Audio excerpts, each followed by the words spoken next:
Central Otago is a pretty special and unlikely place. If you sort of look at it on paper or look at a map, it really looks a long way too far south to have any business making wine at all, and it really shouldn't work. In fact, that was the official government advice even until the end of the 70s was don't plant grapes down there, it's not going to work. But there's a unique sort of set of things that make a very small area viable. So we're on the 45th parallel, so that latitude there's not much going on. There's us and the bottom end of Patagonia on the opposite side of the world, and then it's just icebergs and whales, there's not a lot. It's the roaring 40s, and the weather's coming all the way from Patagonia across the water and slamming into the west coast, loaded with moisture. 180 kilometres from where we're sitting on the coast, on the west coast, is Milford Sound, and that's normally the wettest place in the world, and so it should be too wet.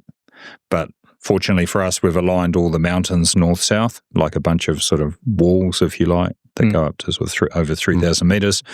And so by the time you get to Queenstown and then into the wine-growing regions, you're down below 800 millimetres, basically. Yeah. And when you're through into this valley, you're in the 300 to 400 range. It's a semi-arid climate, so it's the driest part of New Zealand. Yeah. So we've sorted out the rain, but it should be still too cold. And so it's really the protection of the mountains that makes this very small wine region work. It's the only semi-continental climate in the whole of New Zealand.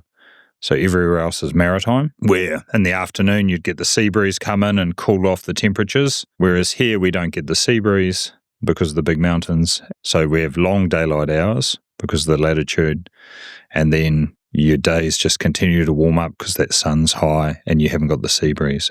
So you get things right, but you definitely don't cook them. And freshness in the wines is a real signature of Central Otago.